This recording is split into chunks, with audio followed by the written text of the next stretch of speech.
Hello, everyone. We're going to be talking about the recent troubles in Nice. I'm with Krauts and T and V. How's it going, guys?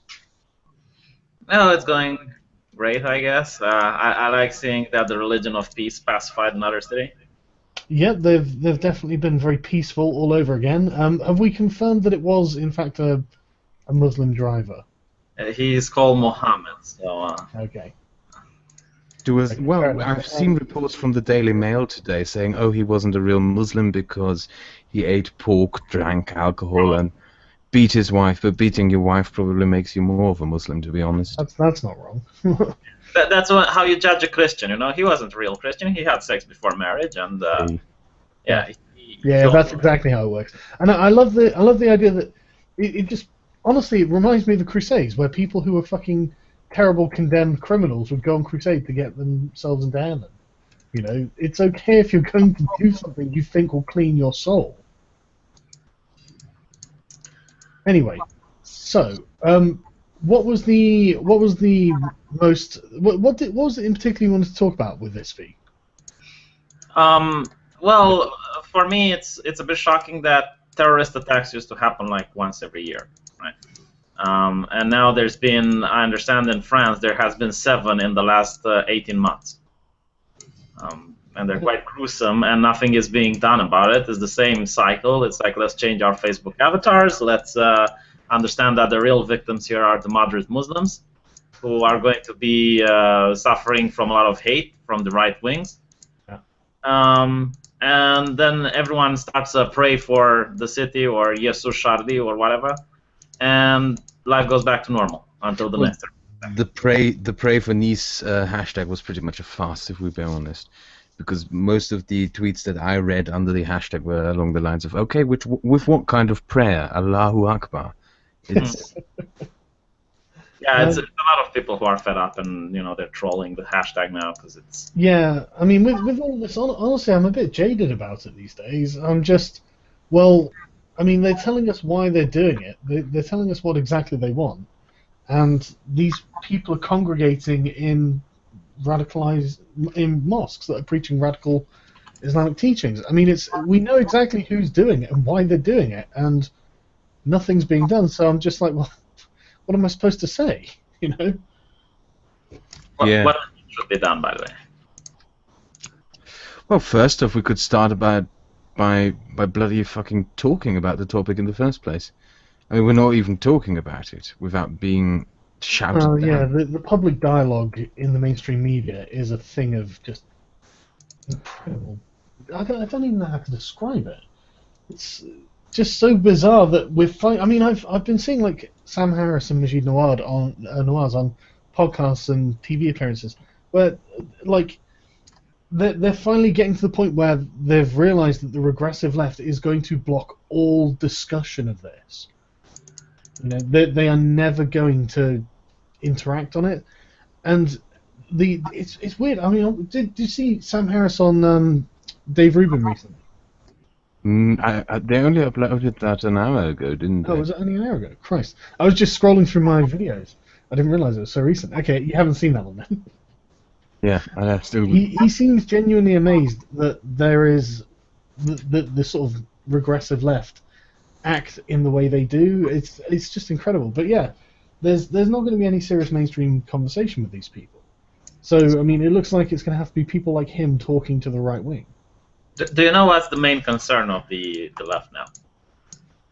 Is that this is going to strengthen Brexit, and that this is going to push further right-wing parties in power. Of And course it is. yeah, and you know what? I'm a leftist myself. Okay, I like a lot of left-leaning ideology, and I call myself a liberal. But honestly, I think this is being brought up by the leftists. When the right were in power, this didn't happen.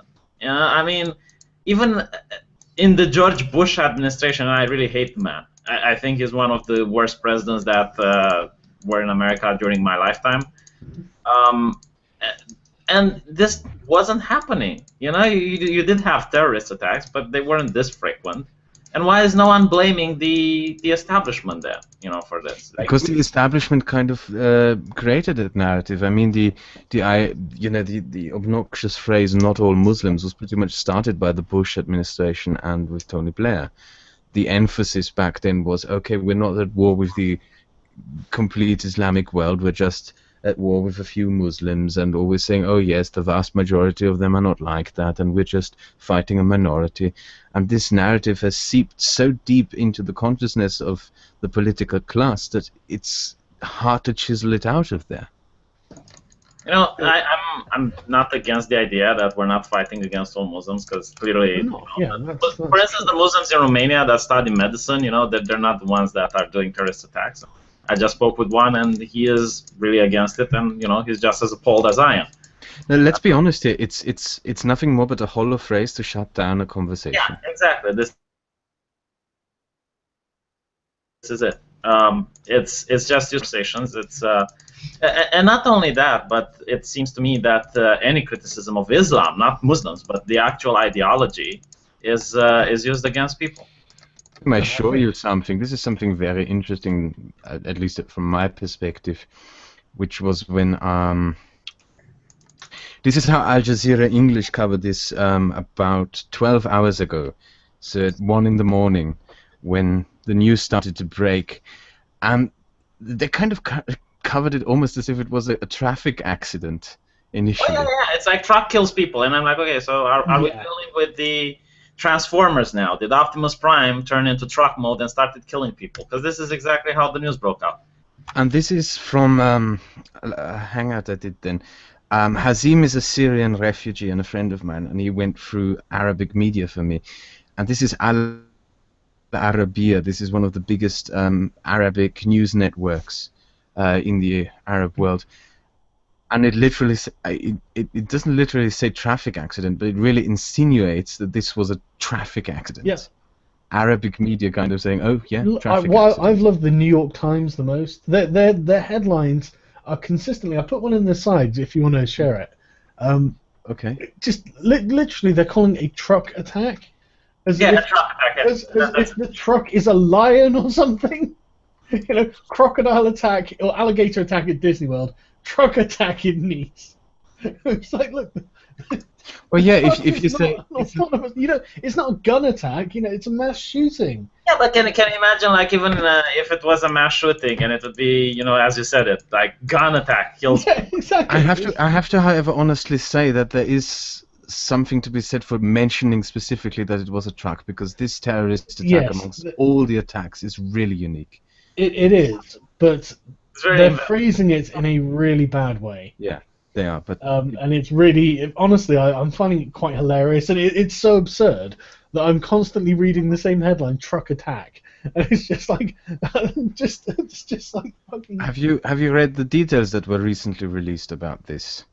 Because it kind of gives you a really good idea of what went on. For example, when the truck was rushing towards the crowd, there was apparently a guy in a wheelchair who rolled himself onto the road, waved his arms and said, no, you have to stop, and the truck then rolled over him.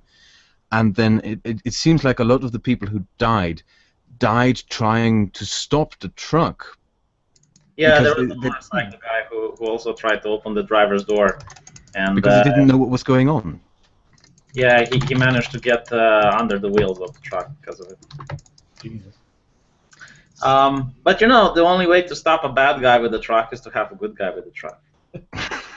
No, I know I'm making joke and light about it, but honestly, it's like the only way to cope with this shit now. Yeah, I don't mind dark humor. Because of the political correctness, and you're not being able to call what it is. Well, I was making fun last night, and I was like, oh, probably another Chinese Amish is to blame, because they don't tell the ethnicity of the terrorist unless the guy is white. So I was just sitting around and making fun, and was like, oh, this is probably another straight white male, fused with toxic masculinity from playing video games.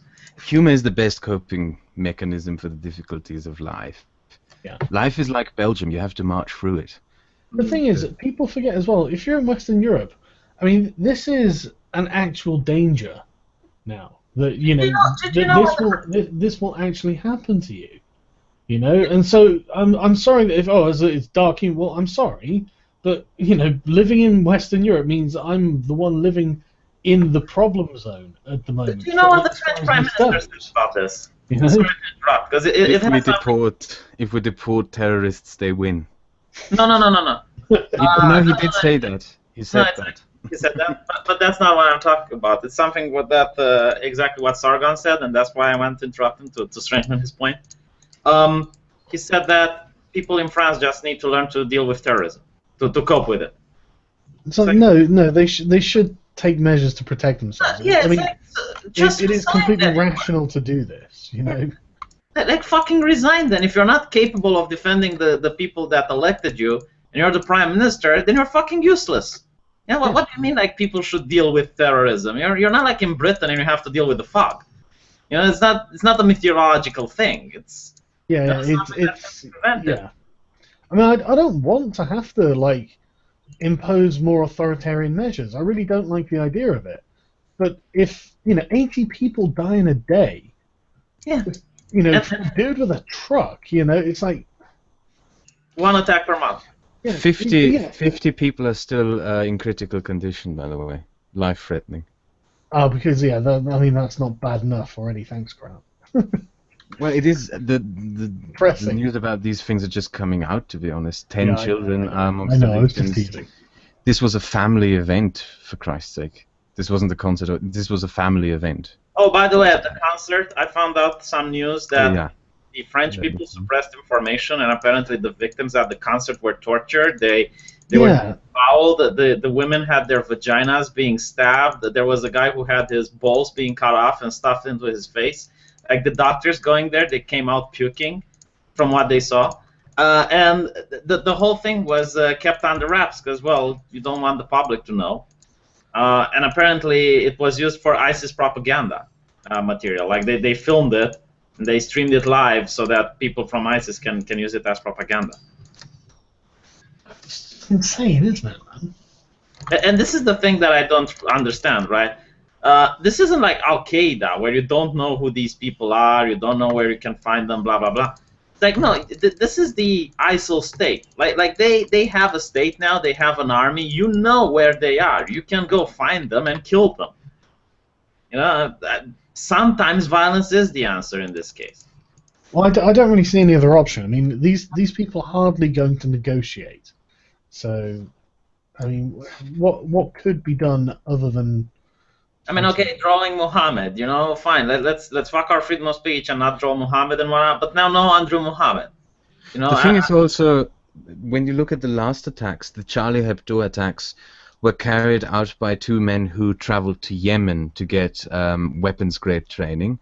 The Paris attacks were carried out by people who went to Syria for weapons-grade training. This attack was carried out by someone who had no such affiliation. Well, that's interesting actually, because I'll put a link in the chat to have a look at. Well, the way the ISIS explains this happens, because they actually tell you things. Like if you listen to them, they're not shy about bragging, are they? I mean, It's like, well, they noticed that. Look, we're not even afraid to say what we're doing because no one gives a shit. Crowd, do you want to read out the first few lines of the article so people get an impression of what's going on? Al-Qaeda terror magazine inspire urging lone wolf attacks downloaded 55,000 times in the UK. Inspire urges the magazine is called Inspire. Okay. Inspire urges lone wolf jihadi attacks in the West. British Airways and EasyJet listed as recommended targets. A terrorist magazine which gives step-by-step guides on how to make bomb and... How many fucking spelling mistakes are in there? How to make bombs and urges an attack on the UK is being read by 4,000 Britons a week, according to the report. The online magazine titled Inspire, released by Al-Qaeda in the Arabian Peninsula, AQAP, has been downloaded 55,000 times from UK IP addresses in the past 3 months, according to The Sun on Sunday. The magazine, infamous for articles with titles such as How to Build a Bomb in Your Mum's Kitchen, has been linked to the 2013 Boston Marathon bombing, as well as the killing of a Canadian soldier last October. In March 2013, the magazine also included Charlie Hebdo editor Stefan Cabanier in their list of people wanted dead or alive for crimes against Islam, which also included author Salman Rushdie and Dutch politician Geert Wilders. Charbonnier was one of the 12 people killed in the recent terror attack at the offices of the French satire magazine. According to reports, between 14th October to 12th of January, 54,723 people using British IP addresses downloaded an edition of Inspire magazine, the vast majority of which was Spring Edition, which taught readers how to make a car bomb. I have to tell you something. I downloaded some of these magazines. Yeah. I read I'm not them. saying that every single one of those is, of course, someone downloading it for nefarious purposes. I mean, I would download it as well because I want to know what's in it. But that's still quite a worryingly high number, isn't it? Yeah. And the interesting thing is that Al-Qaeda has been calling for people. I have this Al-Qaeda magazine from 2003, I think. I'll have to find it. It's probably on an old hard drive. It calls for people to use concrete slabs with metal bolts to derail trains, to drive cars into cafes, and to drive trucks or buses into large crowds and stuff like this. So you don't have to make a bomb. You can kill people by all sorts of means. That's what I keep saying. For the people who are making this into a gun issue, both pro and anti-gun, because it's really not a gun issue. It's an Islamic issue. Like, you can kill people without using guns, and having guns doesn't help. Like in this case, there were policemen, they had guns, but the guy still managed to kill 80 people. And the interesting thing is that they have been saying this for 10 years. They've been saying use trucks, etc., and they're only now starting to do it. Yeah. I wonder if it's because it was difficult to get hold of guns. Well, the thing about the gun debate, which makes it also so damn ridiculous, is that the least strict gun regulations in Europe are in Switzerland, the Czech Republic, and Poland.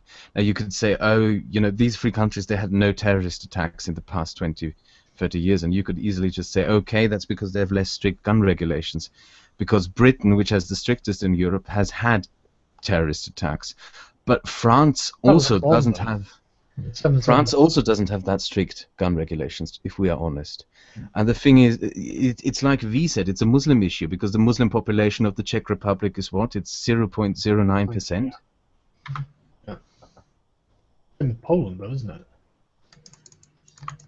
I think it's even less in Poland than it is in the Czech Republic. And even so, in the Czech Republic, you had an attempted Islamic terrorist attack in 2005, I believe. So even 0.09% is enough for this.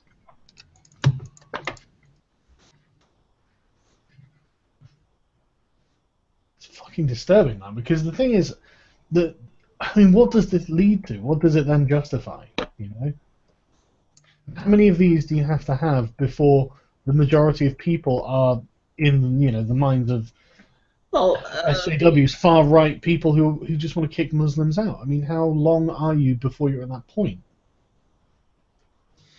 Switzerland just kicked a Muslim girl out, denied her citizenship because she refused to go and swim in the pool with the boys. They did it to a boy the other day for not shaking hands with a teacher. Yeah, I mean, absolutely. Why do you have to go into a country and not integrate? There's also the I don't know if you noticed this after the Paris attacks. No, which attacks were it? Oh God, we've had so many attacks that it's hard to tell which one after which one it was. We had 7 in France during the last.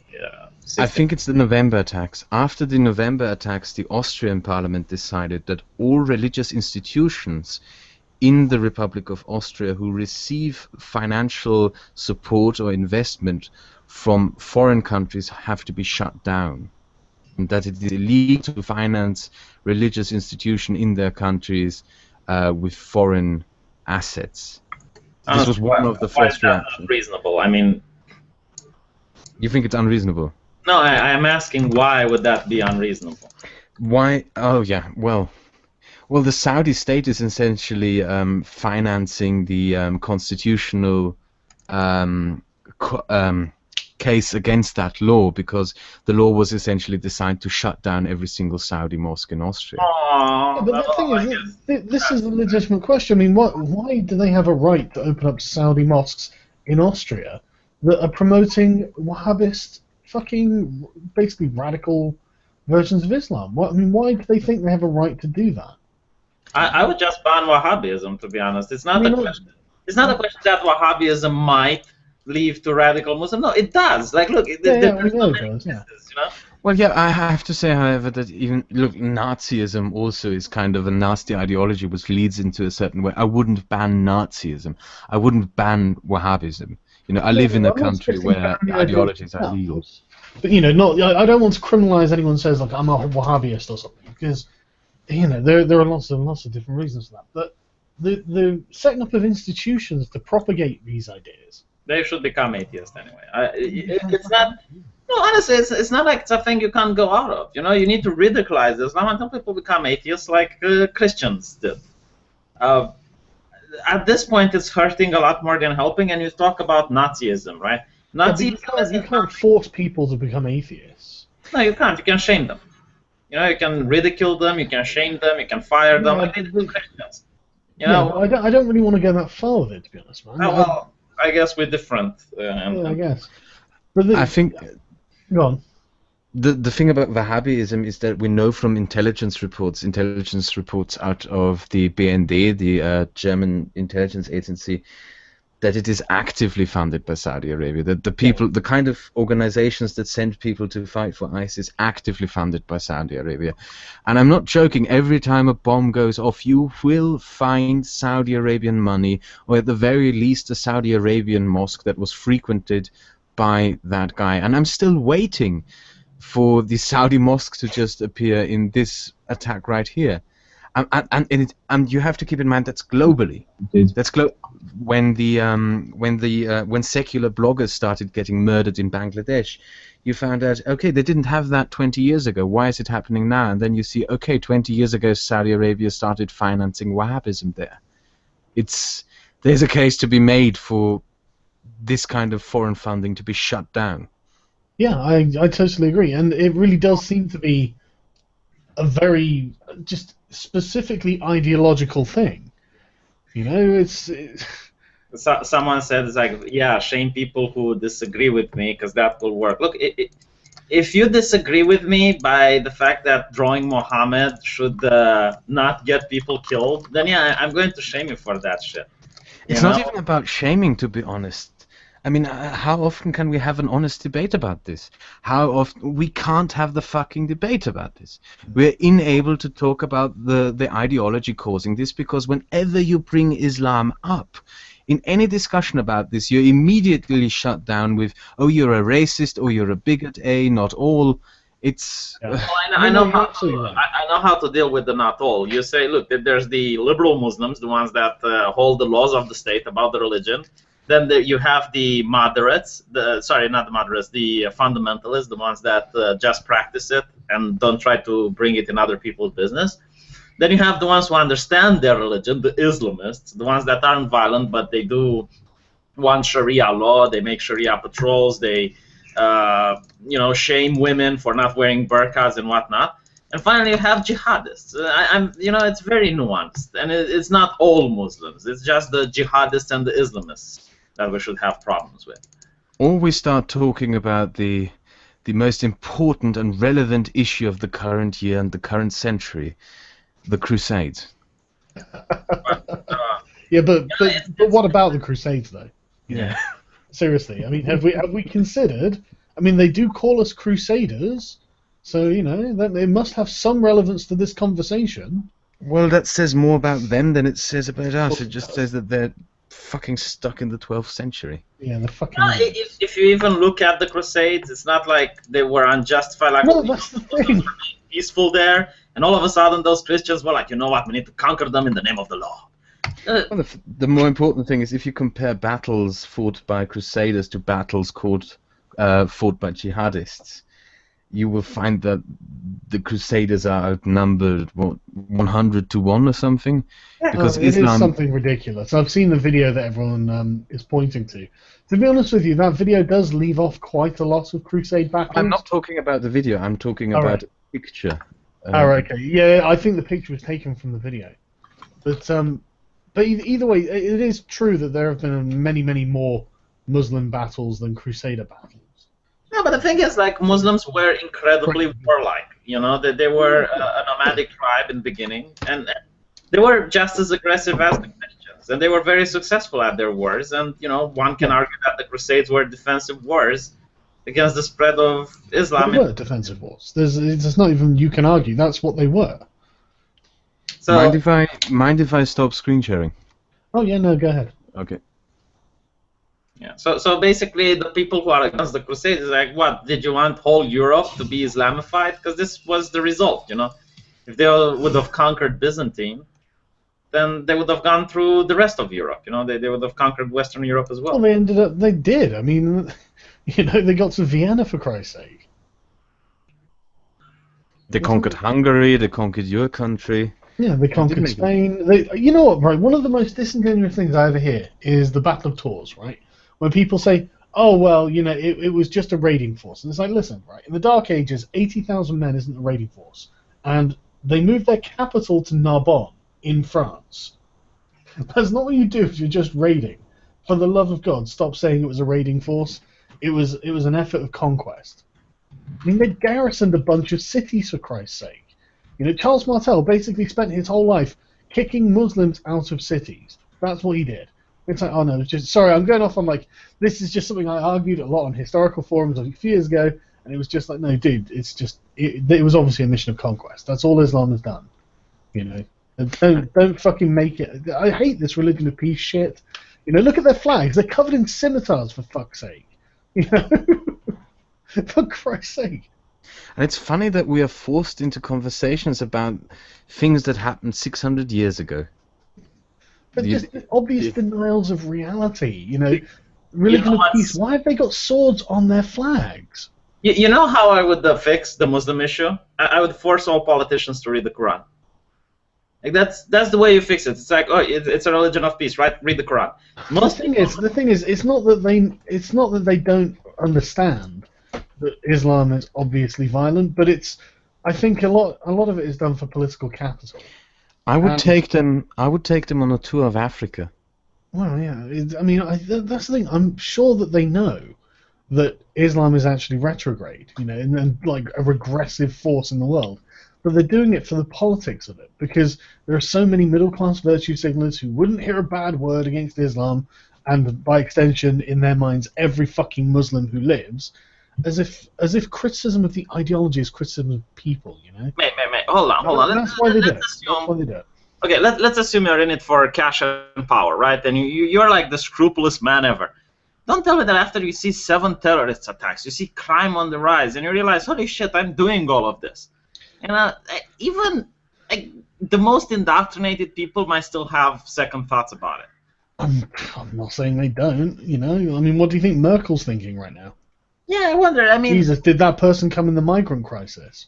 Mate, I'm used with death. Okay, I work at a hospital. I see death. I watch violent video games and violent movies. So I'm very hard to be grossed out by something. But if you look at the accidents, the car crashes, you realize that getting killed by a car is far worse than being shot. Because when a car walks over you, it compresses the arteries. You're not going to bleed to death as fast. Okay, but what's this got to do with terror attacks? Because if you look at the video with what happened in Nice, and you see the victims dying on the streets still alive, but they're going to die, it's some of the most cringiest, and it's something that even someone like me can't help but being really earthed about it.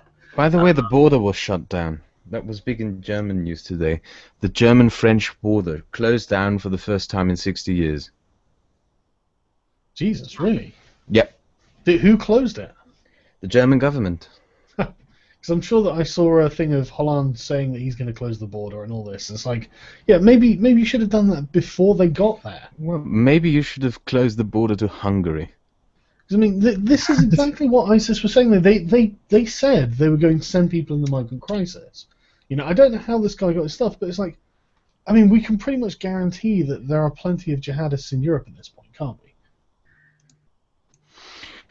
It's not just the people who came in; it's the people who are already here. If we're being perfectly honest. I know, but that's the thing. If it's just like multiple sources of jihadists, like why is this fucking going on? What's wrong with our political It's the narrative, because this kind of narrative, the idea that, you know, all this stuff happening is none of your fault. You're just this we turned them into a race of children, so to speak, who we have to care for, and they have no agency whatsoever. And this has raised a generation of demagogues and narcissists within the Islamic world. I mean, you can see the result of the education system in what we are dealing with in the regressive left, but I believe it is far worse in terms of impact when you look at the Muslims. Lehman showed me a study a while ago which showed that 33% of all Muslim students, these are the higher educated Muslims, 33% of them in the UK believe that the world should be ruled by a global caliphate. And I believe that is the result of this. Yeah, I saw him tweet out the figures. What was it? 36% of British Muslim students or something would think it would be acceptable to kill for Islam. It's like, how can you not ridicule these people? Honestly, like the guys in the chat asking you, like, "Oh, you're going to ridicule all people you disagree with." No. Just these people. Like, how can you take them seriously and not just ridicule them and shame them for what they believe? Well, honestly, I think it's because they're dangerous. You know, SJWs don't nearly have the sack to go and actually do some damage to someone. Well, maybe one does, but they're useless, so they're not really a threat to anyone. But these people actually are competent. You know, they can actually do damage. I think there's a general delusion, however, because wait, where did I have it? Don't click on my profile. I'm just going to screenshot. It's not something that we have to show long. I went through the Black Lives Matter Twitter sphere when But that was fun. when the entire thing, sadistically, so to speak. Pray for Nice. Inshallah, I pray for all Muslim brothers and sisters who accidentally died in the attack. Really? Oh my god. Okay. I mean, that was one of the first things that I saw on some of the news reports. You know, where they have the little bulletins underneath. You know, Muslims died in the attack. So, Jesus, how is that the most important thing to point out? Yeah, not just that. The phrasing, who accidentally died. Yeah, that's a good point.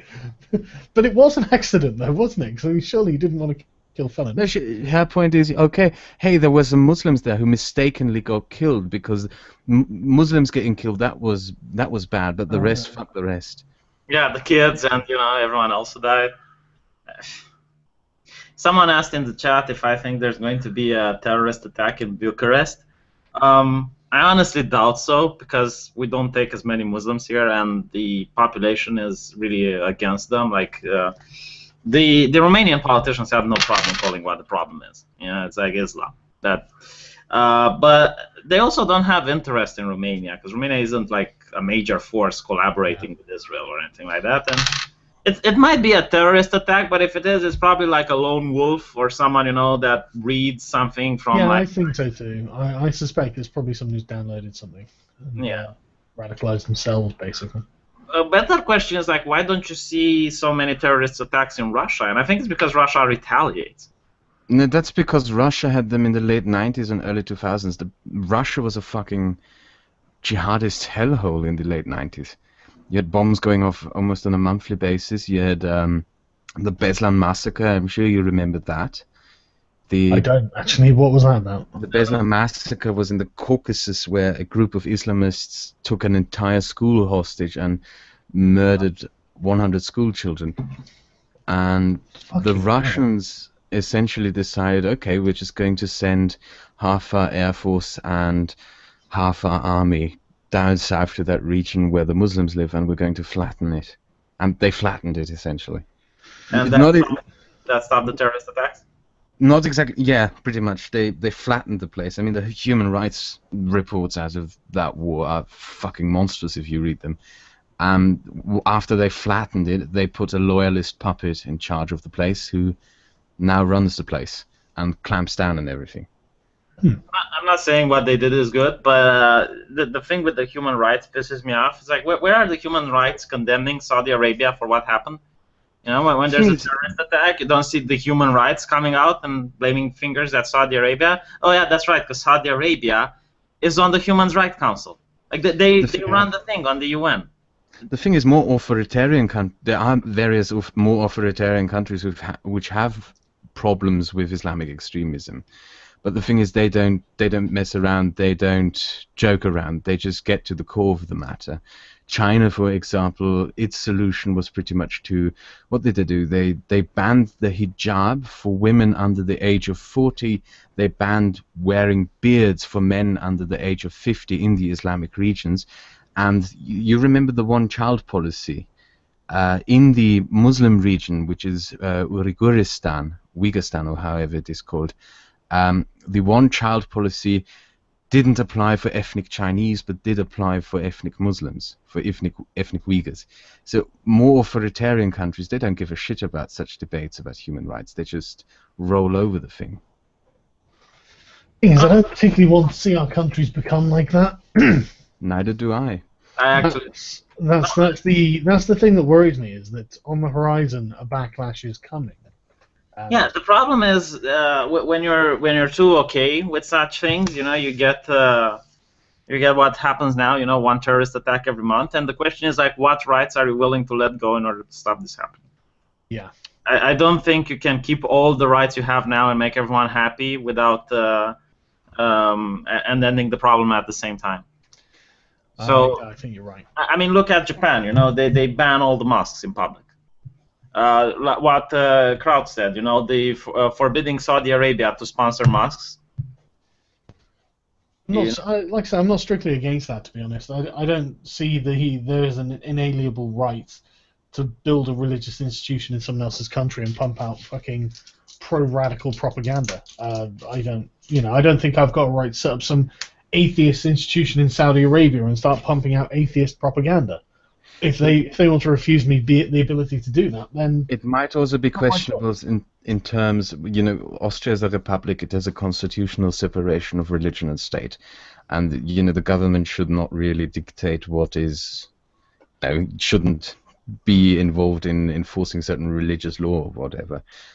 And the thing with problem Islam is the regressive left. That has to be said. The main problem in addressing the Islamic issue is the regressive left. The problem with Islam is that it's a different religion than all others. I mean, if you'd had Christians that would start bombing, let's say, abortion clinics on a daily basis, I don't think the state would have any problem with shutting down their churches and arresting the people that, you know, incited to the bombings.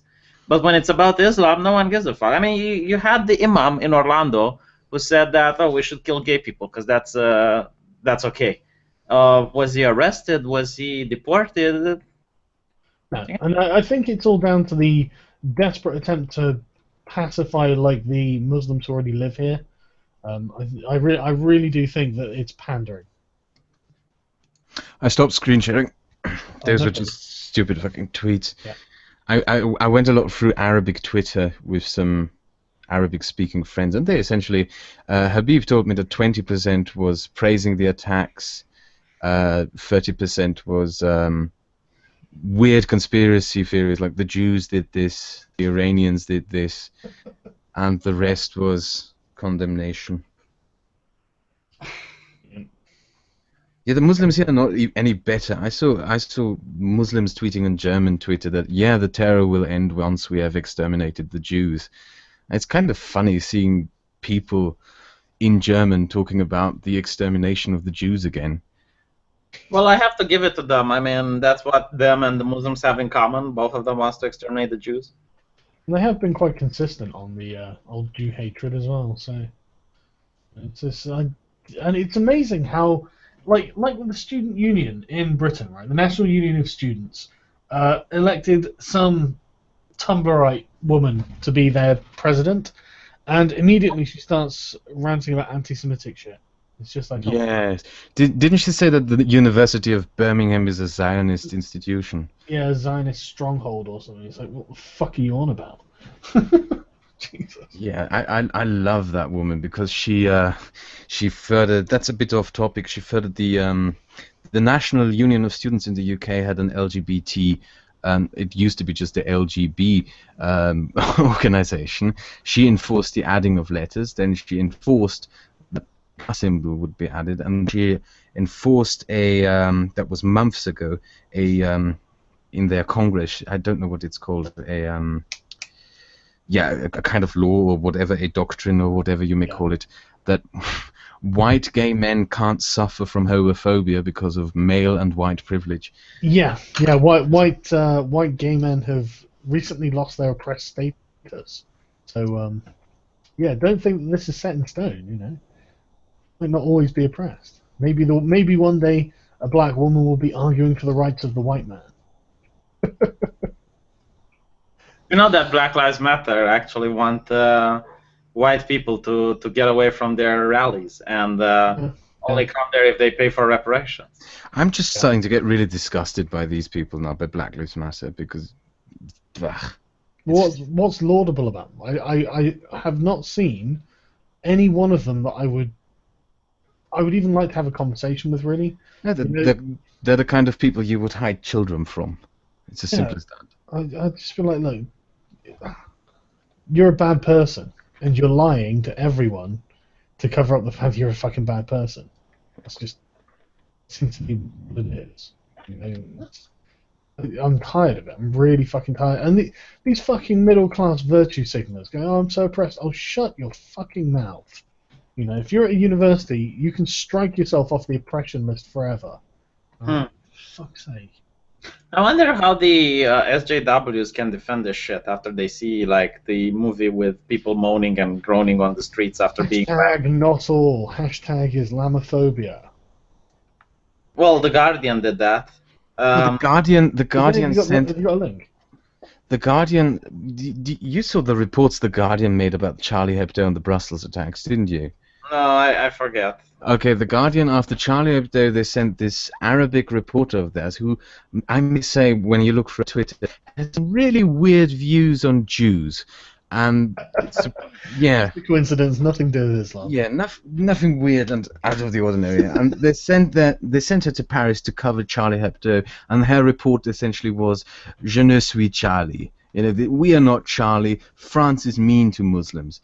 And the worst thing was her report on the Brussels attacks, because they sent the same woman to Brussels after the Brussels attack, and her report out of Brussels was, and I kid you not, this is the fault of the Belgians because the Belgians don't put enough tax money into Muslims communities. So on one hand, you say that, on one hand you say that terrorism has nothing to do with Islam, and on the other hand you go on and you say, well, this is because we don't give Muslims enough cash. Yeah, exactly. If they're not connected, why would you even mention them? And I'm going to tell you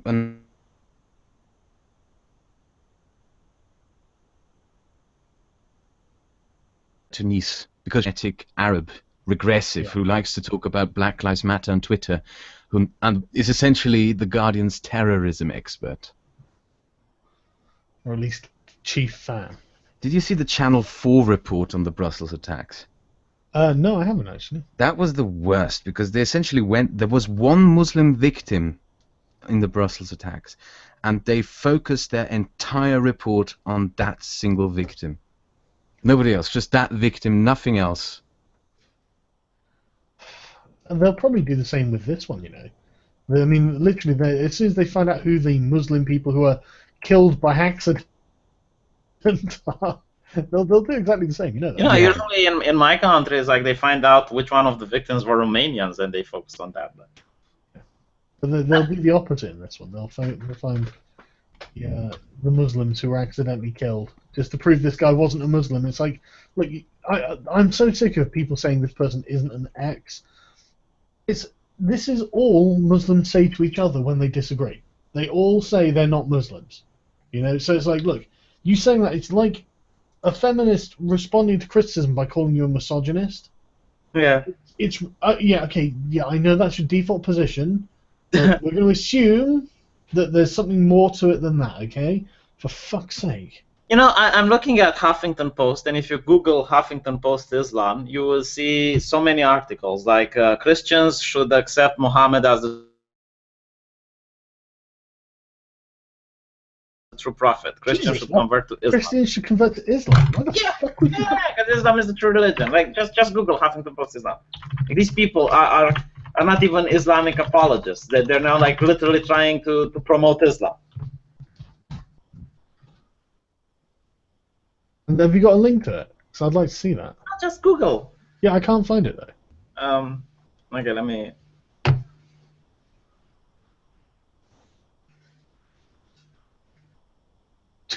Jesus, they actually like I'm Christians. looking. He really is a prophet. I mean, that's so bizarre, especially as I bet so many people at the Huffington Post would say, "Oh, I'm an atheist." I think I'll go to the Post calls on Christians to recognize Muhammad as the true prophet. You just reminded me that I haven't been to the top regressive German papers yet to see what they are posting. Yeah, you should definitely do that. Okay, warum wir mit dem Terror leben müssen. Why we have to learn with terrorism. This is kind of like we have to learn with terrorism from now on. Learn with terrorism. What exactly are they talking about? Like, warum, learn to deal with terrorism, these things. let me just read the first lines and I can get an idea. Am Donnerstag starben Menschen, eine Gesellschaft, Terrorism is part of life. muss sie bedingt schützen. Yeah, essentially this is probably what it means, but I have to read it more later. Vice Germany. Why the media immediately has to stop to talk about Nice. I'm not joking. Oh yeah, just don't worry about it. Fucking. Jesus Why are you talking about this, Christ. guys? That's crazy. There's so many other things. Nice is about voyeurism. Oh. Fuck. Wait, can you imagine the people from ISIS who organized this shit, and they're reading and they're laughing their asses out? Like, look what a bunch of pussies. Like we're killing their citizens, and they're not only are they not doing anything, but they're even defending us. It's so bizarre. Why can't we have some sort of condemnation of what's going on here?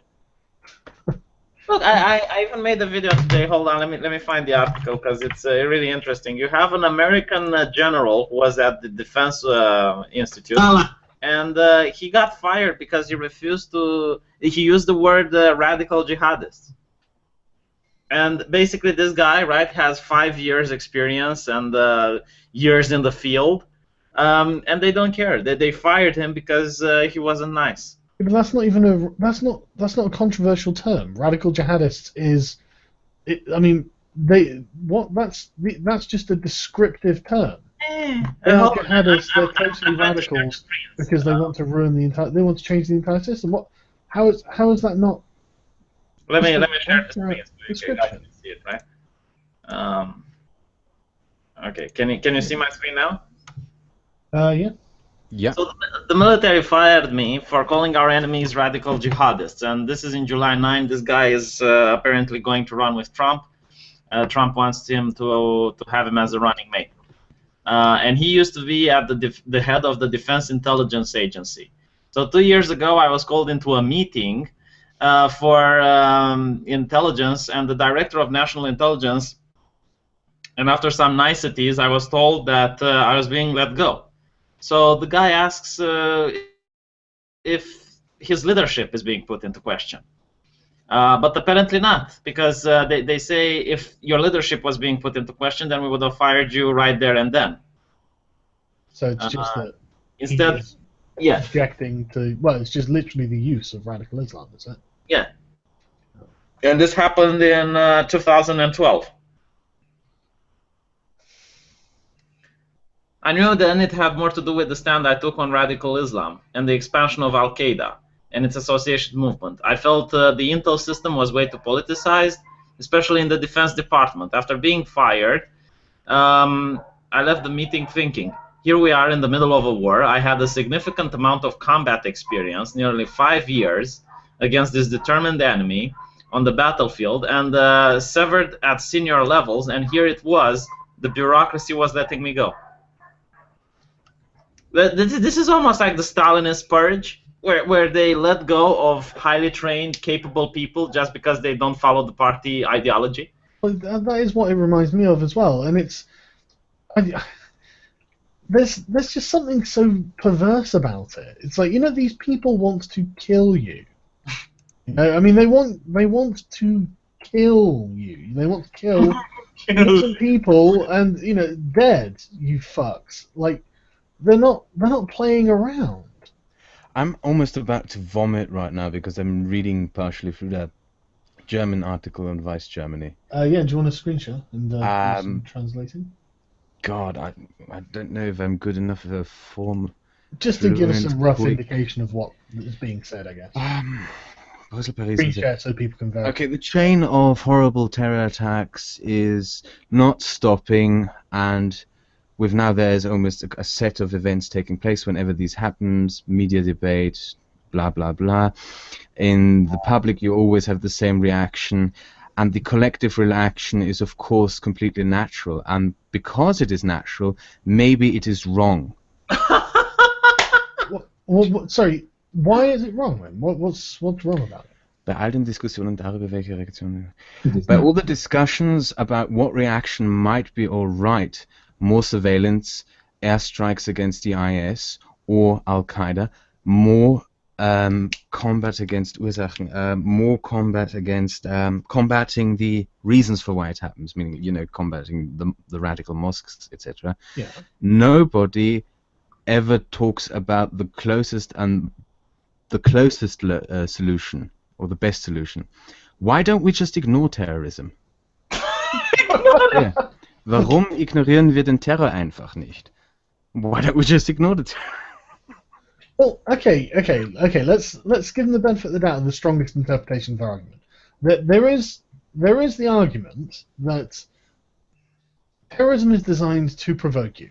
It's designed to make you do something and take the focus away from the people committing the action. That's exactly what they're saying here. That sounds monstrous, but it's worth thinking about. I really wish I had a gun to go into Vice's Germany headquarters and shoot all of the reporters, and they will ignore me. I'm pretty sure they would stick to that. That's exactly the problem. It's not something you can ignore when it's your friends and family being killed. It's very easy when you're very remote from these explosions and from these people being run down and gunned down and all this to say, well, look, let's just ignore it, and then they don't win, but they kill people. This phrase here is fucking epic. Dabei ist es auch nicht wichtig. It is not important if the terror attack was carried out by a terror organization like ISIS. What? Why? Because the motivation die gleiche bleibt. Because the motivation is the same, to spread fear and terror. But it's not the motivation is the same. If you could be spreading fear and terror in an Anders Breivik style attack to preserve Norwegian culture or whatever he did it for. Or you could be doing it for, it's not the same motivation. It's the same methodology. Look at Black Lives Matter. They're also a terrorist organization. They use fear tactics in order to achieve political change. Like when they go to Bernie Sanders and threaten him that if they don't give him his platform, they're going to shut down the event. And it's different than ISIS. It's not the same. No, and it's certainly not the same motivations, and not necessarily the same means, but the same it's just the same category. Despite all the rhetoric, the false state, the Islamic State, would never even have the chance of militarily defeating the real state, France. And despite all of that, the attacks in Paris or Nice are seen as an attack on France or an attack on the free world. Oh, even though they only are that if we let it be like that. I would really like to take this reporter and take him to one of the kids that was thrown by their parents over the fence while their parents died behind in the lorry accident, right? Nathan Böslager is the. And have this journalist explain to that kid what he just said. I'll send you his Twitter handle later, and you can ask him. Seriously though, that's fucked up, man. It's so fucking collectivist, man. It's But just it's like fucked up. It's like if you read the reports of what happened, right? There were parents throwing their kids over the fence so they get out of the car crash, and their parents died right after, doing like the last act was to throw their kids over the fence. And go to that child and tell him that, we should ignore what happened to your mom and dad. It's a tragedy, blah blah blah. But it's not going to bring down France, so don't worry about it. Yeah. This is really the most weirdest quote I've read in quite a while. It's a quotation of a Swiss TV moderator, Stefan Klaproth. Those who shoot us dead, we silence to death. What do you mean? What? If you're dead, you can't speak in the first place, you moron. Well, yeah. The very purpose of terrorism, the very purpose of violence is to silence opposition. I just can't understand this sort of like nihilism from the political class about Islam. It's like you guys understand that Islam wants to destroy what you are. It's like there aren't like you don't get Islamic democracies really, do you? It's not like Islam is designed to have public representation or anything like that. Well, you only get democracy in Islamic majority countries where Islam has been pretty much kicked out of politics. Yeah, exactly. It's been secularized. It's that's the whole thing that they always just fucking. For instance, in Syria, the president of the Syria, like if you listen to the guy speak, he actually makes sense, and he wants free elections and whatnot. And that's the guy that people target, that's the guy that the Americans are fighting against. Yeah, and don't get me wrong, I'm willing to believe that he's a liar, but the thing is, my problem is the other people are telling the truth when they're like cutting the hearts out of their enemies and stuff. It's like, look, these people are like, yeah, we hate Bashar al-Assad. It's like, okay, but who am I more wary of? A guy lying who understands the value of at least the appearance of being a secular ruler who was in favor of free elections, or a guy who literally wants a caliphate. Yeah. Meanwhile, you have Saudi Arabia who literally microchips their women. Like, I'm not even kidding. I wish I could make this up. But apparently the sheikh and the sons of the royal family, they microchip their wives. Like, they put chip into them like dogs. So when they're in the airport or they're about to cross the border, they get a phone. The sheikh gets a message on his phone. By the way, your wife. That's because in countries like Saudi Arabia and Iran, women aren't allowed to leave the country without their husband's permission. Women aren't allowed to go out without their husband. Well, yeah, I know, but in Iran they are, but they're not allowed to leave the country without a written authorization from their husband. Yeah. It's fucking like, man. Every time we talk about Islam, it's just like, wow, isn't Islam fucking backwards? So yeah, are we surprised that it's producing people who act in ways like this? I mean.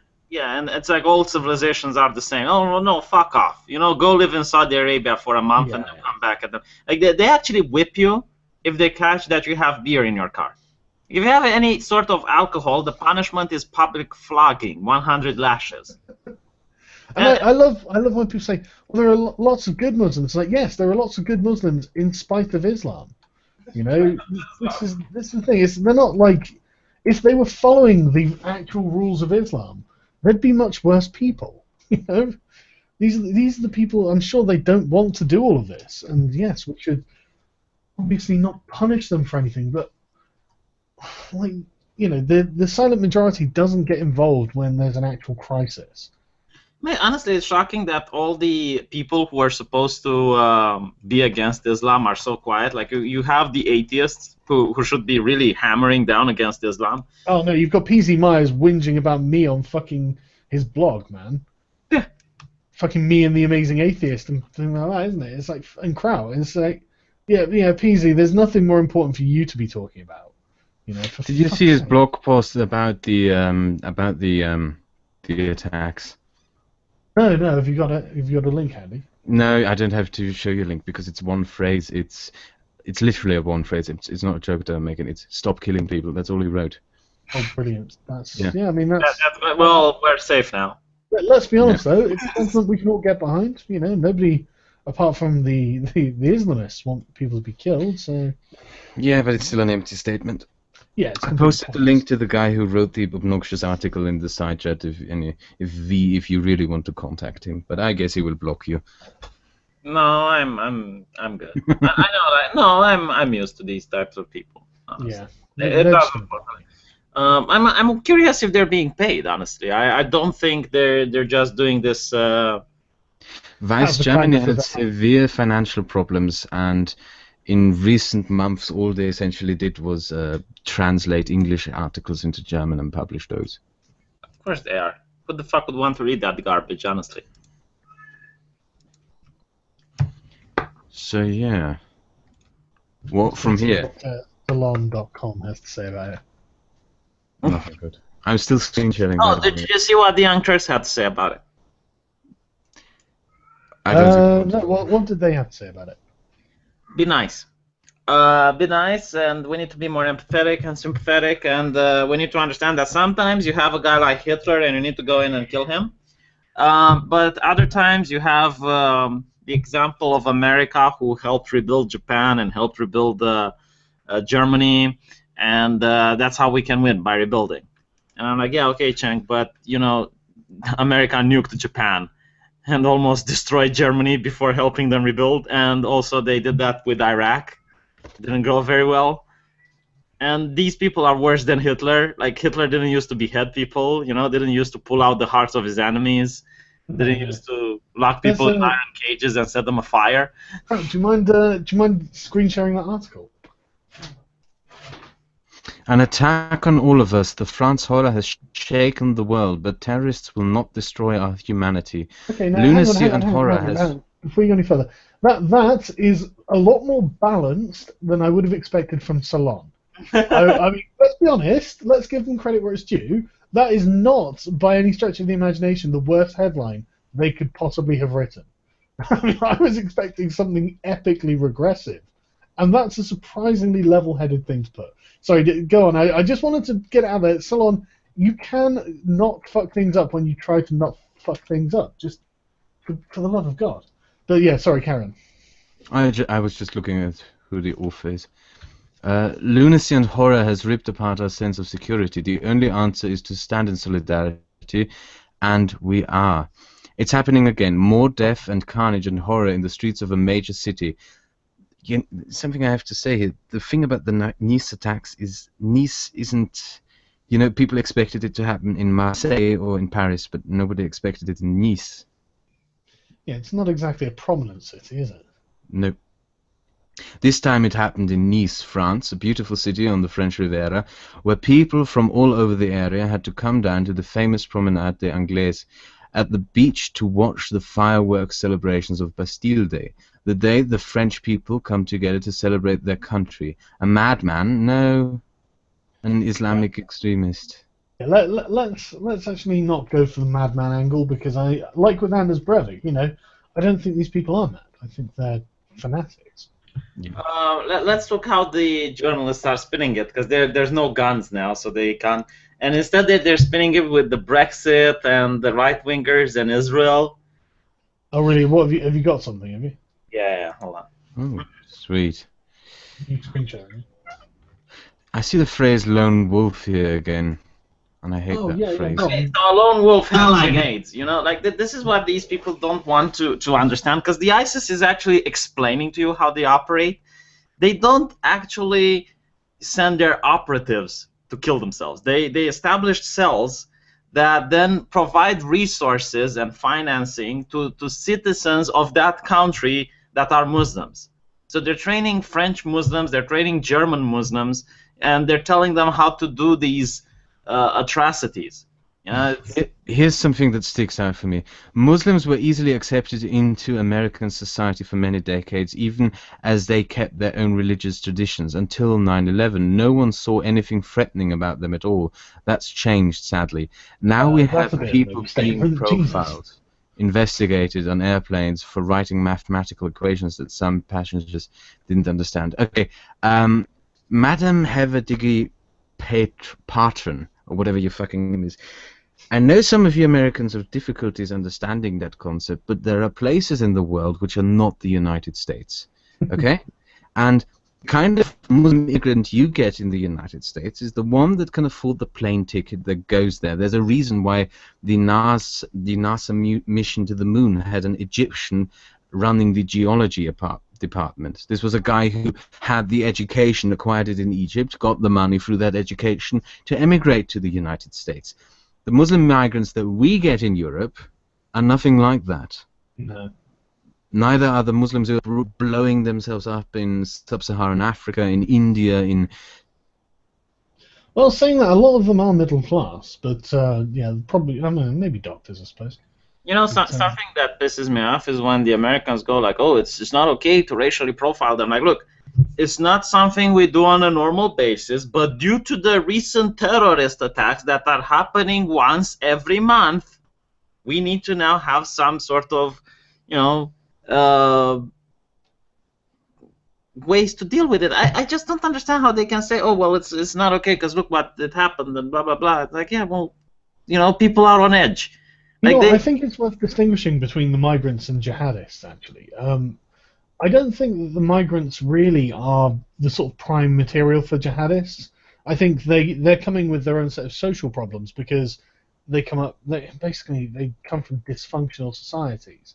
But I don't think they're necessarily jihadists. I think a lot of jihadists are coming from sort of fairly well-off and westernized Muslim families.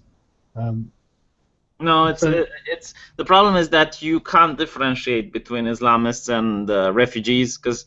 Yeah, no, I think there is a difference though, and the thing is, I mean, a lot of these people are causing problems, but they're not the same kind of problems. You know, I mean, how many terrorist attacks were committed by the or the migrants? You know. I'm saying that the jihadists come with the refugees boats.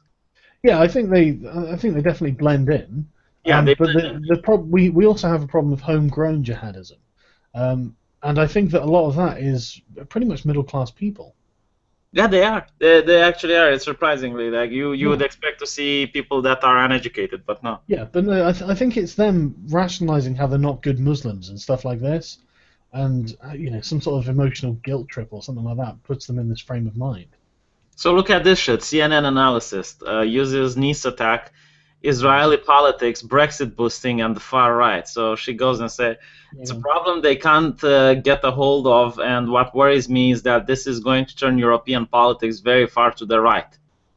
I'm curious, like, why do they never talk about the far left? Like, they always say far right this, far right that. They are the far left. Yeah, that's the thing, you know. But the thing is, what's interesting is that I love the prophesying, well, this is going to make things go to the far right. It's like, that's because you won't deal with it. Yeah, you can't handle the issue. You know, it's a very important issue. People are concerned. It's not nice to see your friends on the street, you know, half here and the other half a few miles down the road.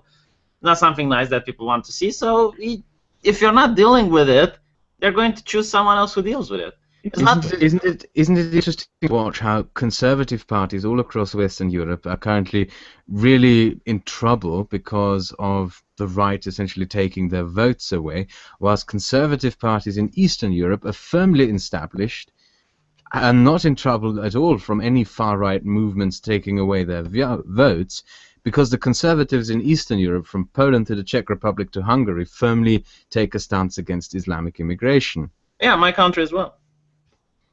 Like they're really against it. They see no positive outcome coming from it, and it's like, well, it's not our responsibility. So, no, I notice it's a long history of these countries being preyed upon by the Ottomans. You know, the long experience with these cultures has kind of, you know. It's not just that. It's more than that, to be honest. Without doubt, it's more than that. But I think that's the backdrop to the whole thing. You know. You know, even the Muslims in Romania were against refugees. I'm not kidding. And the Romanian president went on and said, like, look, the Romanian economy can't handle it. It's not that we don't have a place to put them in. We can take a military barrack and make it into. The thing I often notice about East Germans is, you know, East Germany was a fucking wasteland for 20 years. And the bit of wealth kind of middle-class status that they have managed to build themselves over the last 20 years, to them it feels hard-earned. You know, it's something they had to Probably is work. hard-earned. Yeah, it is. It's something that they had to work hard to achieve. And if you had to work 20 years to get yourself out of a dump, you're probably not that much charitable, to be honest. You're probably not someone who... You probably have a more of a rough attitude in life. You probably believe, oh yeah, you should be working for something. The speech of the president of the Czech Republic that Lehman showed you, where he said, why are people who fled from the Nazi occupation to Britain, they didn't go there for welfare checks. Yeah. Yeah. And honestly, wasn't it the Prime Minister of Poland who said something along the lines of, we should just train them and send them back to solve their own problems? I'm not strictly against the idea of doing that at all, you know. That goes against the interest of the establishment. They want. What's their plan, though? I mean, do they just intend to have these people here forever, or what? Yeah, absolutely. They get citizenship in some cases, of course. Well, I know the Germans have been giving quite a few of them citizenship, haven't they? Look at this. It's going to boost Brexit. It's going to boost the Germans and the rest of them because it can happen anywhere in Europe. But again, I go back to these weapons. Are they coming across both from Libya? Are they coming from Turkey? We simply don't know. And what we do is that the Islamic State, I'm not saying this was an Islamic State, we're going to find out soon enough, but they can keep on going, and they have this bottomless, well of adherence, and that's what scares the Europeans. Like, listen, you twat, first of all, you should know where they're coming from, because you're the government. It's your job. It's beside the point. We know where they're coming from. Yeah. We arrested the illegal... They actually do have quite good statistics on where these people are from. Yeah. I mean, the weapons. The arms dealer who sold the weapons to the Paris attackers was arrested in Spain. We know that the weapons come from partially from Libya, but the majority of the weapons used in these incidents, they come out of the Balkans and are leftovers from the Balkan Wars. That's why there was a Romanian AK-47 there, wasn't there? Probably, yeah. Yeah. So, Bob Baer, talk about, as Jim is pointing this out correctly, a new weapon, and yet something that is not new at all. I mean, it's a truck. It was just a truck. Yes, it was loaded with explosives, but the explosives didn't even go off. I probably think the guy wanted to kill even more people than he managed. Like, if the police wouldn't have been on the scene, he would have probably thrown the grenades as well. Yeah, of course. Well, they just, they're making sure that they cause casualties, and by the way, they watched in Israel the damage done to the Israelis. Just cars driving through crowds and killing people, and has driven Israeli politics far to the right and put the whole population at risk as knives. Yeah, well, I'm sorry to say this, but since the Israel have the right party, they don't have as many terrorist attacks as they used to. Since Netanyahu came to power. Do you know, one of the tactics I heard, I'm not sure if they actually do this or not, but it's just one of those things. I mean, what do you expect? Do you expect people to not vote for their own preservation? Yeah. Like, why is this some sort of surprise? I mean, it's not necessarily illegitimate in times of, like this, that you would want a more authoritarian sort of right-leaning party to keep people safe. I mean, it's obvious people are going to vote for that. I heard the story. I want someone from Israel to tell me if this is true or not. But they would use to bomb buses in Israel, so they started putting pork in buses, so that if someone says themselves off, the pork meat would also touch his body, and that would cause him to not go to heaven. I wonder if that's true. So I'm really curious if that's an actual thing that was done. No idea. But right, okay, so you finished that article, yeah? Milo is in the chat, by the way.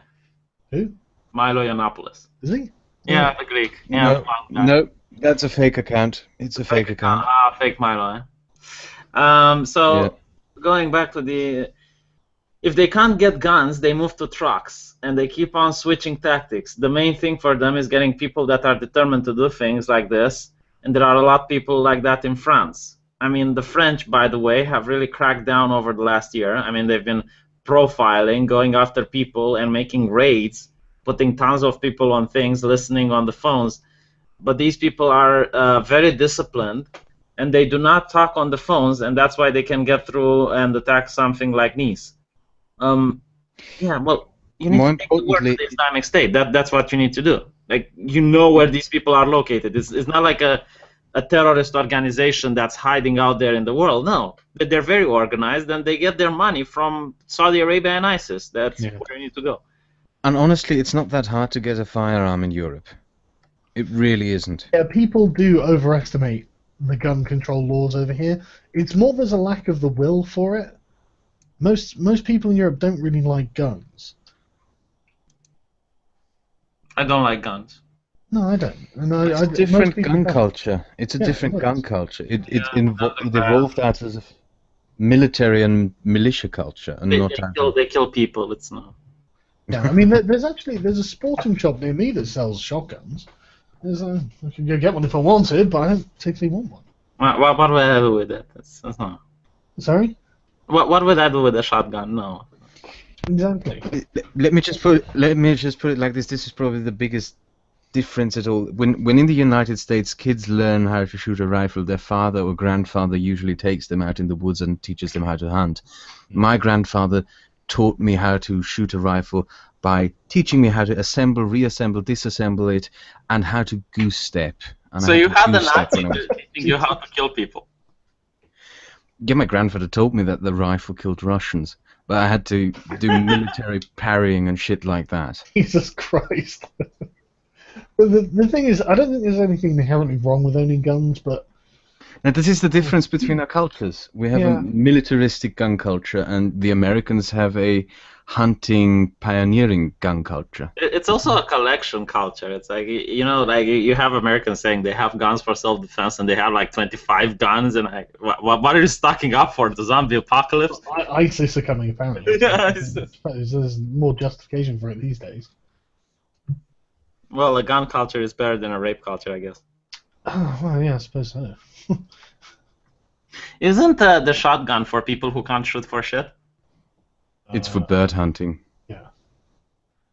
Pretty much. I see the police. Pheasants. Pheasants. Yeah, pheasants. Pheasants. Yeah. Or ducks. Pheasants. Or Nazis. Hang on. Nice attack is a crisis for President Hollande. Why is it? Well, I mean... Yeah, it is a crisis. Well, yeah, of course. Yeah, I mean, I think they mean in the political sense. It is, because what can he do now? But Sargon, I want to argue with you. Okay, go on. Why would you be against cracking down on the Islamic culture as hard as possible? It depends what you mean by cracking down. Well, like the Japanese, for instance, close down all mosques. No more public mosques. We're a secularist state, and it's not only that, but it seems that this religion is causing a huge amount of problems. Okay. The thing is, being a secular state doesn't mean having no religious institutions. No, but this one religion has been proven time and time and again. I find that to be more authoritarian than I would be willing to endorse. I wouldn't want to see the government start taking action like that.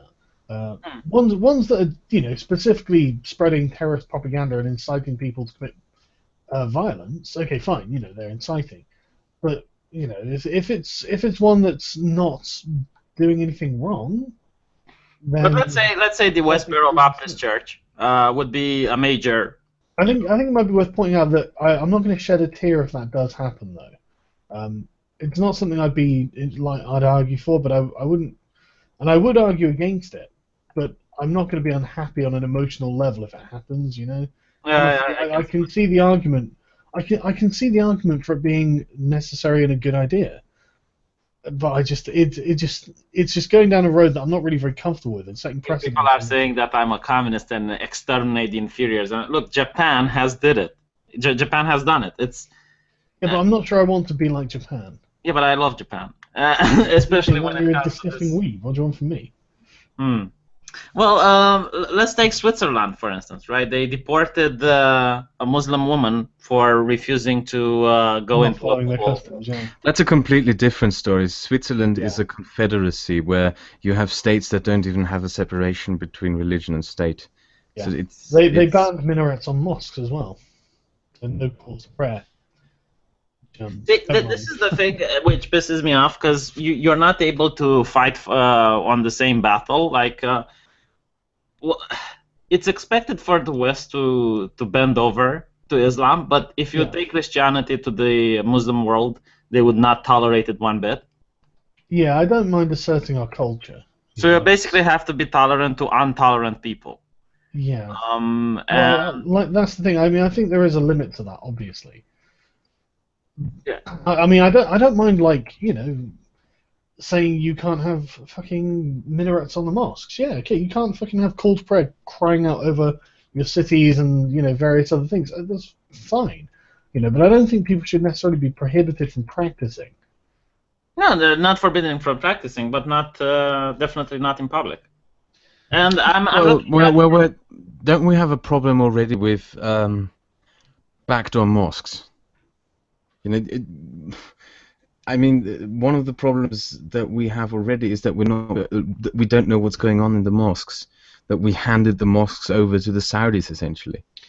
that's I would be definitely- happy to see a lot more regulation of them.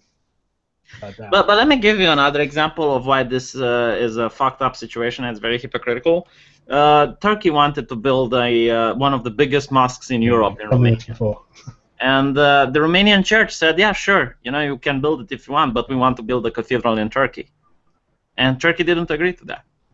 Yeah, I've heard you've said that before, and yeah, but you maybe your subscribers, that are watching. Yeah, no, that's true, and I agree with you. That I don't disagree that they put that caveat on it, because I don't think they do have an innate right to do it. But if the thing's already here, they're not radicalizing people. I'd rather the government doesn't start taking action. But I mean, if they are radicalizing people, then fine. Obviously. The thing is, when it comes, for example, to the law that the Austrians passed by saying that no more Saudi money, which also, by the way, excludes Turkish money and Mormon money, the thing about religions in general in our modern societies is most religious communities kind of bow to the secular state. Yeah. They accept the secular state. And it is Islam which is the only exception. I mean, in Germany we had Hindu temples that were firebombed by Muslims. Yeah. If you build a case for discriminating against a religion or taking legal preventative actions against a religion from preventing it from spreading, you will have to build the case around it being a threat to the state and society. So I want to make a correction, because I said that Japan shot down mosques. Japan shot down radical Islam entirely, and here's how they did it. The Japanese people are distinctly themselves, which is reflected in their government, commerce, and daily lives. And they are not swayed by outside influences and political correctness. As the influence of Islam is being spread across the globe through Muslim evangelism and immigration, Muslims remain persona non grata in Japan. While Japan strives to maintain civil relationship with Islamic countries for economic reasons, inside the country, Muslims are required to practice their religion quietly in their own homes and are prohibited from overly endeavoring to convert anyone to Islam. Out of Japan, nearly 127 million occupants, only 10,000 of these are Muslims, and they have a ban on Muslim immigrants. While America and other countries are importing Muslims in droves, Japan discourages their entrance into the country, usually only allowing those who are there for business purposes. That being said, most of Japanese companies prefer to hire one of their own people over an immigrant. The Japanese as a whole are uneasy around Muslims, assigning them all the reputation of radical, close-minded, and less intelligent people with a strange religion. I mean, for a lot of Islamists, that is true. There are very few mosques or Islamic institutions in Japan, and only one imam in Tokyo. So there are some mosques, my bad. Critics of Japan policy towards Muslims claim that the Japanese are intolerant, xenophobic, maybe even racist, while others see it as a developed sense of nationalism and an attempt to preserve their unique culture.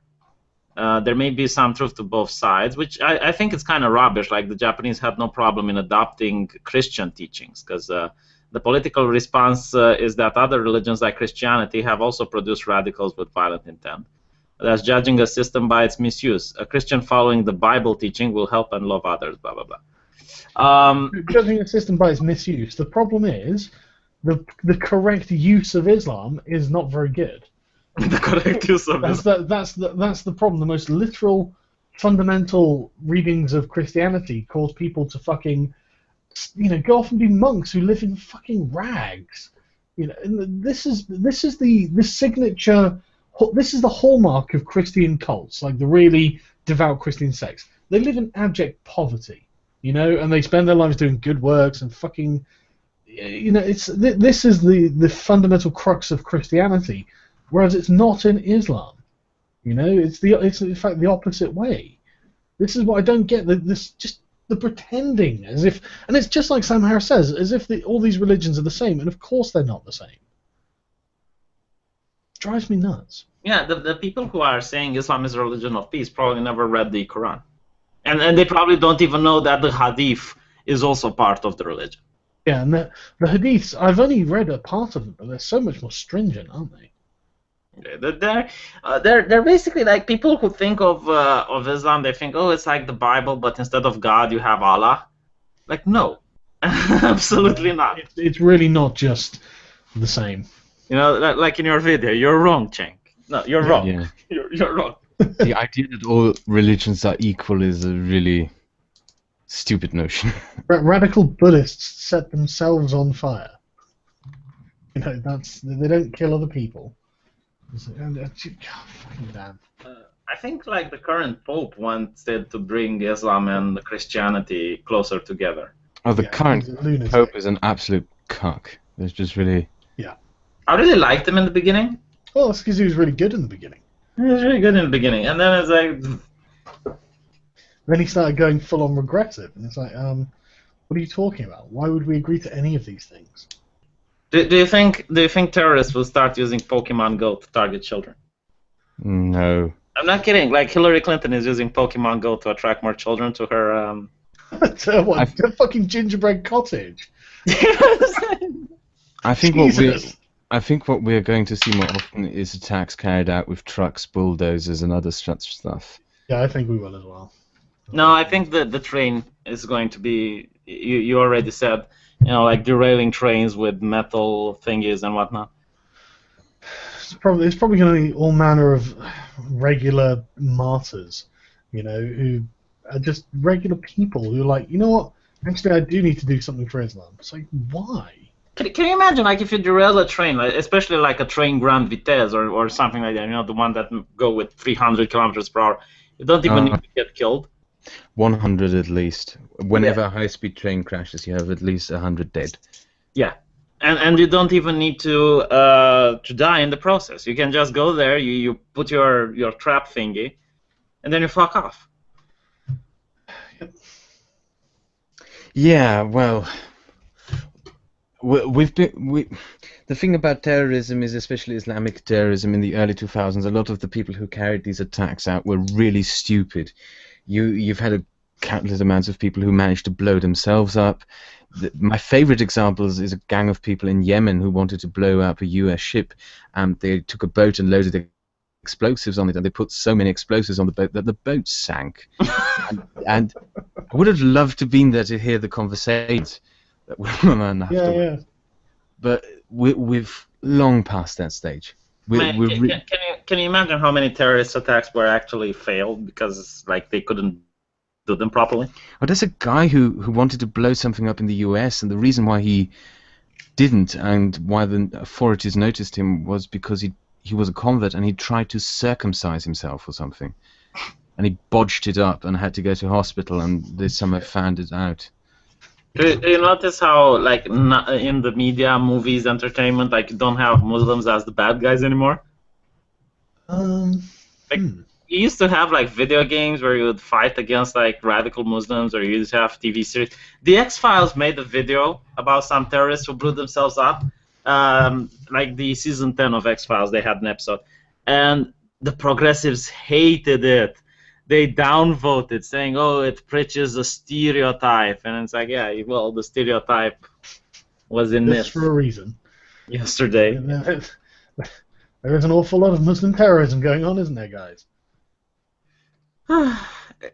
See, the thing I hate most about the town Nice is the way it's spelled, because I read headlines like "nice terrorist attack." It is kind of macabre, isn't it? It is like Islam commits a nice terrorist attack. Well, Yeah, maybe these terror maybe attacks you'll are like get maybe get an attack in the Austrian kind of fucking something like that. Fucking terrorist attack.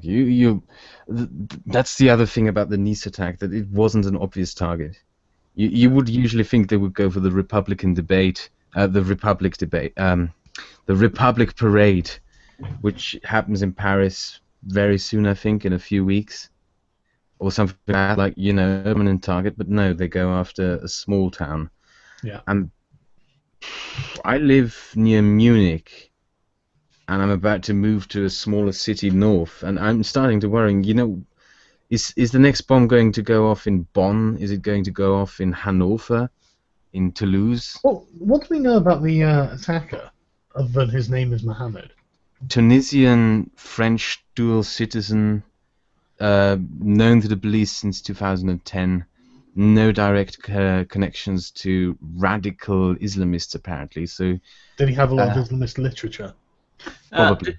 Do you know that Facebook is being sued by the victims of the last terrorist attacks? Because they're saying that Facebook is allowing the people from ISIS to talk with each other and coordinate the attacks. I didn't know that. Yeah, let me just find it. And they're sued for quite a lot. I'm sorry, that's a silly law. That's like suing a phone company for allowing terrorists to talk. Facebook sued for $1 billion for allegedly supporting terrorism. The families of the Americans murdered or injured by Hamas are now suing Facebook for allowing the Hamas members to actively communicate with each other through the platform. Facebook is doing so willingly, or so the victims claim. No, that's a It silly. is also important to keep in mind that while Facebook does remove various forms of hate speech and incitement to violence, it does not do so when it comes to Islam. Yeah. Arabic Twitter is a fucking shit. You always have something along the lines of "kill all faggots" or "kill all atheists" Well, yeah, trending. kill atheists worldwide or something was trending the other day. Of course, Yeah. threatening violence against others and recruiting for illegal terrorist groups are not protected speech. However, Facebook does not usually ban them. Facebook declined immediately to comment on the lawsuit, but said there is no place for content encouraging violence, directs, blah, blah, blah. Well, Arabic. it's definitely going to highlight the double standard that they have, you know. Oh, yeah, absolutely. But this is what drives me crazy, because a lot of this is perpetuated merely because they won't enforce our laws. You know, a lot of the stuff they're doing is already illegal, and yet no one's punishing them for it. It's just like, why? Why are they Someone just said, allowed to continue? We need to ask how terrorism started. Well, if you actually read the Quran and you listen to what ISIS says, they want to restore the caliphate. They want to. There's Yeah. something I have to put in there, and that is that modern terrorism, as we know it today, started really in the 1960s. The Islamic world went through various different political movements, especially in the 20th century. Remember that Egypt had a revolution in 1854, I think, and it was a nationalist revolution inspired by the French Revolution. They tried to build a kind of French-style state in Egypt. You had various political movements in the Arab world, in the Islamic world. You had fascism, socialism, communism, all sorts of things. What we are experiencing now really just started in the 1960s, and it is mainly due to the South.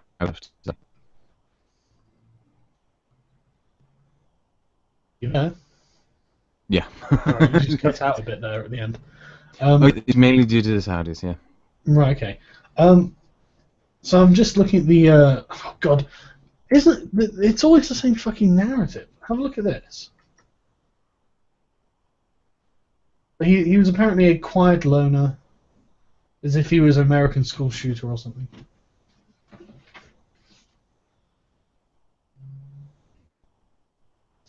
Sorry, I muted myself. Do you want me to screen share it? Yeah, do you mind actually? No, yeah, sure. Nice attack. Who was Lahore? Who was Mohammed Camelfucker? French prosecutors have confirmed that Camelfucker was behind the wheel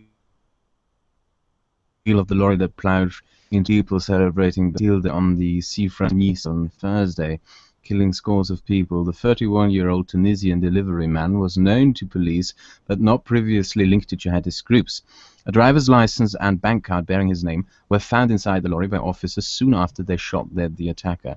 On Friday, investigators and forensic experts raided his flat in the working-class abattoir area, not far from Nice main railway station. Tunisian security sources told the Arabic that Camelfucker was from the northern town of Saken, about 10 kilometers 6 miles outside the coastal city of Sousse. His divorced parents lived in France, but he had relatives living in Masaken and visited Tunisia frequently. The last time, 8 months ago, the sources added. Camelfucker was married with 3 children, although there's something I want to give in here. Tunisia has a massive radical Islamist problem. The majority of foreign fighters who went to join ISIS from the Islamic world came from Tunisia. It's in the thousands. It's a massive Islamism in Tunisia. A woman who knows the family told BBC that Camelfucker was thrown out of their home in Leray, area of Nice, more than a year ago after allegedly beating his wife. Several neighbors in the four-story block of flats where he subsequently moved described him as quiet and a loner who did not even respond to their greetings. He had a van parked nearby and would often be seen climbing the stairs to his first-floor flat carrying his bike. One of the neighbors, who gave his first name as Sébastien, told the AFP news agency that he did not seem overly religious. A man who lived on the ground floor said he was suspicious of him because he was a good-looking man who kept giving my 2 daughters the eye. One woman recalled that he was nice to her and helped her all the time, but she said his behavior was sometimes strange. He once asked to rent her mailbox, and that when she refused, he called her a nasty. Okay, She added when she learned of the attack, she immediately wondered if he might have been involved. Prosecutor François Mully told a news conference on Friday that Camelfucker had been in trouble with the police between 2010 and 2016 for threatening behavior, violence, and petty theft. In March, a court in Nice convicted him of assaulting a motorist with an improvised weapon during an altercation and handed him a 6-month suspended prison sentence. The 19-ton white lorry used in the attack was rented on the 11th of July in Saint-Laurent-du-Var, just to the east of Nice. The attack began at about 22:30 on Thursday when the lorry... Okay, we know about the attack already. Yeah. But here's the important... Never flagged inside the lorry. Police found automatic pistol bullets and 2 replica rifles, as well as another fake pistol. A fake pistol? Okay, that's interesting. Well, you never know when you need a fake pistol. How old was he? Does it say? 31. 31. So he's not a particularly old guy. He's got 3 children, and... I mean, what did he do for his job again? Deliveries, that's what he did. He's not doing brilliantly, but... You know, if you get the delivery from that guy, you can actually sell it on eBay now for a lot of cash. Probably. To some guy from Saudi Arabia, probably. Yeah, well... I find the didn't seem particularly religious bit very interesting. Because that's very much like the Orlando shooting chap. I can't remember his name. But he apparently wasn't particularly religious either. Yet swore his allegiance to ISIS. I believe the non-religious thing is kind of a media phrase by now. Well, I don't know. I mean, like, if these people, I'm not saying that he didn't swear his allegiance to ISIS, but if he's not acting in a particularly religious way, it implies sort of recent conversion, really, doesn't it? Maybe it's politics. Maybe he got paid. I mean, not him particularly, but like his family will be taken care of. Not paid to get killed. maybe. Look, the 9/11 attackers weren't exactly very religious publicly as well. I mean, they went to strip clubs Yeah. before. But I'm not saying that that's not the case. I'm sure this is the case, as they say. I just find it very interesting because, I mean, I just can't really understand the mindset, I guess. Because, I mean, if it was me, I would be thinking, right, okay, if I'm going to go on a suicide attack because in the next life I think there's God and he's going to reward me, I mean, I would have thought that leading up to that I would have a degree of religiosity in my life. There's a very simple explanation for that, and that is Salafism. In Salafism, if you sacrifice yourself in jihad, all your sins are automatically forgiven. Yeah. Not only that, because I've seen sermons by Saudi preachers who claim that if you sacrifice yourselves, even the sins of your family are forgiven. And that I've heard that as well. But I mean, like, how much does one really believe that? That's the question, I guess. And I guess these people must really believe that, you know.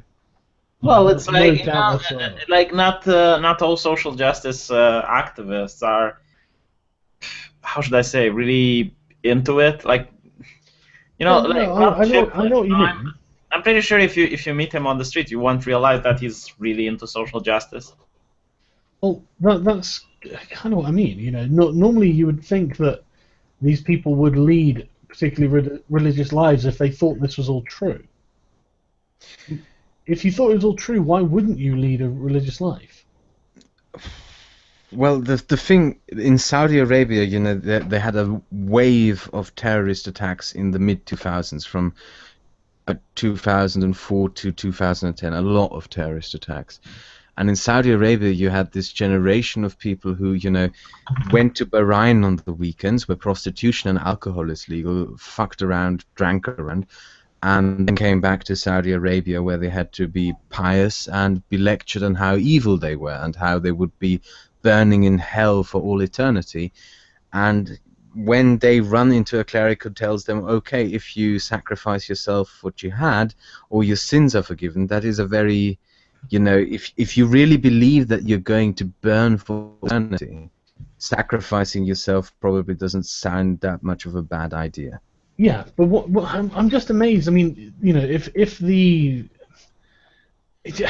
just amazes me that seems to be a life path they choose. They're like, well, like I do believe this, but you know, I think I'll just live a life of complete debauchery until I'm, you know, in my mid-30s or something, until my conscience gets the better of me. Then I'll go on a killing spree and martyr myself, and that all will be forgiven. I mean, that's such. Wouldn't you want to live just to see your own children grow up? You know, like, I mean, I would just. Well, think you'll get eternity with them. By the way, there's something I don't understand, and I need to say this because I'm going to leave soon. Why is it that you have, with your subscribers, you have like 2,200 people watching, while the Young Turks with 3 million subscribers has just 200 people watching their stream? I wouldn't be able to tell you, but I'm glad I can outstream the Young Turks. And I said, like, are you guys know that Sargon is streaming? And someone in the chat, they immediately said, Sargon is streaming? Fuck this. Well, that's because I like to think it's because we're being honest about what's going on. Yeah, they seem to have like a girl smiling. I don't know what it's about, but it's definitely. How many are watching? 200. Yeah, 270. Okay, there are people who only have 500 subscribers who are outstreaming the Young Turks at this point. They will probably start using Pokemon Go to attract more people watching their shit. Who knows? Yeah. I hope they die off soon. Yeah. Okay, then we'll end the stream there then. If you've got to go. I mean, we've talked about pretty much everything we need to say, haven't we? So, but it's just amazing how it's a pattern. You know, it's definitely a pattern. And what the hell are you gonna? I don't even know what could possibly be done that doesn't lead us down a really terrible path. But I gave you the solutions. You're not man enough to do them. No, See, you're a leftist, and I need the reason why we don't know what the solution is because we are not even talking about the problem anymore in the public discourse. Yeah, well, there's that. But right, anyway, thanks guys for joining me, and thanks to everyone for listening, and I guess we'll fucking do this again in a month.